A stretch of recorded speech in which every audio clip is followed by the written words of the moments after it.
guy was around 5 and they were around 7. They were a bit older than me, and they used to pick on me on the school bus. They'd sit behind me, throw things at me, hit me, etc.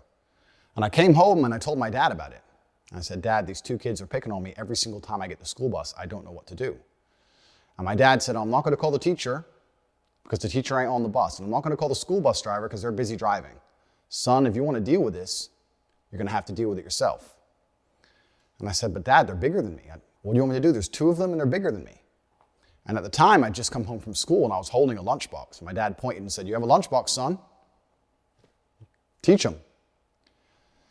So weeks had passed. It was a few weeks. They kept picking on me, and I felt myself sitting there getting more insecure, and the rage was boiling inside of me. And one day, one of them slapped me in the side of the face from behind. I was sitting on the chair. He slapped me in the face from behind. And instantly, I don't know what it was, but this was the day I had enough, and I turned with my lunchbox and swung it over the back of the school bus chair and caught him and busted his eye clean open. The plastic Batman lunchbox hit him in the eye, and blood started squirting everywhere. All the children started screaming. And as I did this, the bus had just come up to a stop. It was a few stops before my stop, but it had stopped. And as the bus stopped and the screaming happened, I just got up and I just ran off the bus and ran home. I've never run so fast or so far in my life. I was full of adrenaline. I just ran.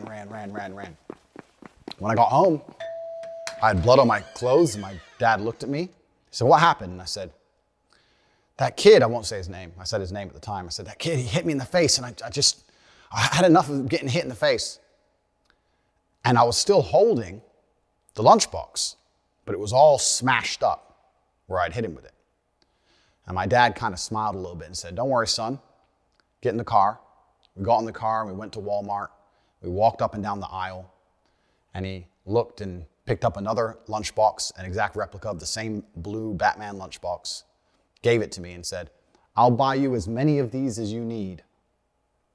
And that was the last we spoke of it. Funnily enough,